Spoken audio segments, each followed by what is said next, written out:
degmada Bardaale waxaa ku dhacay diyaarad ay leedahay shirkadda diyaaradaha ee African Airways taas oo ka mid ah shirkadaha ka howlgala gudaha dalka Soomaaliya. Diyaaraddaasi ayaa waxaa la sheegay in ay ka baxday magaalada Baydhabo halkaasna ay dawo u waday. Magaalada Bardaale ayaa waxaa xusid mudan in gaadiidka dhulka ah aanu halkaasi gaari karin oo inta badan ay dhibaato halkaasi uga timaado. haddaba waxaa ku geeriyooday ilaa 6 ruux, 2 ka mid ay Soomaali yihiin halka 4 kale ay shaqaalaha diyaaradda ay ahaayeen. Cali Axmed Faarax waa gudoomiyaha midowga wakiilada duulimaadyada iyo dalxiiska. qadka taleefanka ayaan kula xiriiray waxaana bal wax ka weydiiyay gudoomiyaha sida ay diyaaraddaasi iyo waxa ay sababsatay.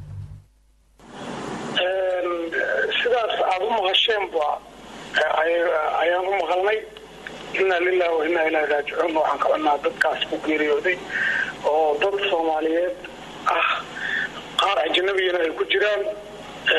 muddo dheerna ka soo shaqaynaynay qaybahan duulimaadka marka aad iyo aad oo xumahay waana u tacsiinaa shirkadda African Express maamulkeeda iyo madaxdeeda xafiiska Nairobi xafiiska Muqdisho marka imise ruux ayaa ku geeriyootay baa la yiri intaan hubno waxaa ku geeriyootay 6 qof 4 qof oo diyaaradda ah iyo 2 qof oo la socotay nin caan oo la yiraahdo Ali Madax Guduud oo ka tirsanaa dadka diyaaradaha ka shaqeeya oo lagu shaqeeya diyaaradda la yiraahdo Galax ayaa ku iyo wiil Baydhabo ka raacay iyo 4 qof oo diyaaradda la socotay intaasaan haynaa sidaas qof inay ku geeriyoodeen. marka maxaa ku dhacay baad maqasheen Caliyow say wax u dhaceen baa la yiri runtii annaga ma hubno sida wax u dhaceen waxaan rabnaa xiriiro kala duwan oo samaynana qofka si wax kugu sheega marka waxaan niri arrintaas ma in dawladda Soomaaliya ay baarto warna ay ka soo saarto shil diyaarad marka lagu yiraahdo wax sahlan maahan wax lagu degdegi karana maahan shirka diyaaradu siyaabo badan oo ku dhaca dad ayaa waxay leeyihiin gantaal lagu dhintay dad ayaa waxay leeyihiin shil ku dhacay marka ma ogaa karna anaga sida wax u dhaceen marka waxaan rabnaa in dawladda Soomaaliya ay baaritaan ku sameeydo ayaga uga dambayno warar kala duwan oo ka soo baxa laakiin runtii waxaan rabaa inaan kugu daro inaysan ahayn arrin sahlan diyaaraddaasuna dhib badan ay dalka iyo dadka Soomaaliyeed u leedahay sababtoo ah dadka Soomaaliyeed diyaaradaha waa dad soo kireystayaal ah waaye diyaarad ma lahan inkastoo nin Soomaali leeyahay diyaaraddan haddana Kenya laga leeyahay dadka Soomaalidaana way ku adag tahay haddeer sida ay diyaaradda ku soo kireystaan shilkaan oo kale haddaan baaritaankan si kala loo baarin waa gartay marka shilkan ma shirkii ugu horeeyay oo noociisa oo kala ahba mise waxyaabo kale ayaa ka horeeyay ما شركان وشركة إسام عرفنا إنه شرط ديارات أنا سيابك لدور دعوة وحسوس التواجرات لكن في هذا الديارات عن إربار كم كي أسود وتدير الشركة هو دعي وشركة هوري صارت أسواي صارت روح من بلانتها سيابها كله أو ديارات كله أما حماد دونا أو بالك ليرادو أما الكريسة دونا أما الدول دونا وذوق تلك الصومالي في هذا يوبيذا روبك iyo abaaraha iyo waxa soo inta badan hada diyaaradaha hay'ad humanitarian created qalab loogu talagalay dadka degan degmadaas ay diyaaradda ku dhacday ayaana loo waday marka sidaas daraadeed waa waxa ku shaqeeya ummadda Soomaaliyeed u shaqeeya inta badan degmooyin waxa jira hawada kaliya u furan tahay marka haddii shilka noocan u dhaco hawadiina way ka xirmaysaa dib badan ugu jiri karo shacabka Soomaaliyeed maadaama aad tahay gudoomiyaha midowga diyaaradaha iyo dalxiiska in arrintan ma iska aragteen arrintan waa mid kaliisa weli iska weynaan arkin waana arrin kulli aan rabno in la iska arko dibna looga wada hadlo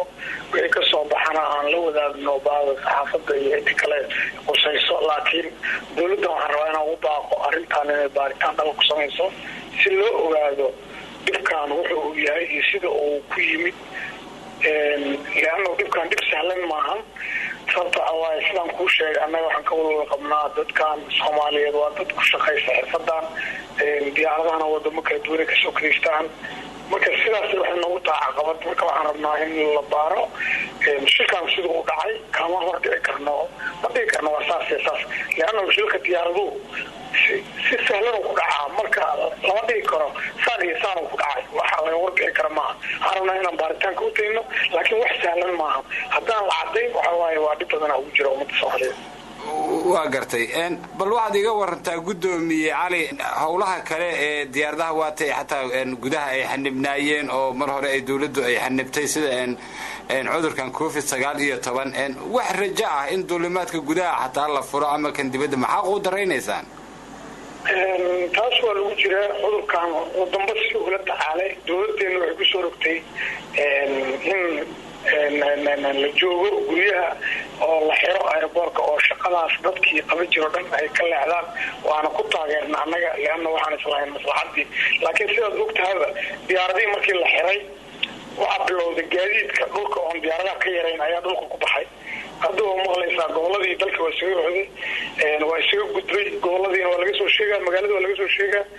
adduunyadan inta badan hadda falaayadii localka ah way fasaxeen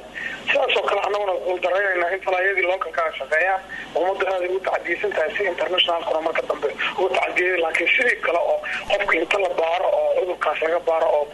waxyaalaha laga hortegi karo dhan loo dhamaystiro in gudaha dalka culays badanaa jire waana lagu jiraa runtii oo dawladdu dadaalay haysaa waa iska warhaynaa waa ka shirnaa arrintaas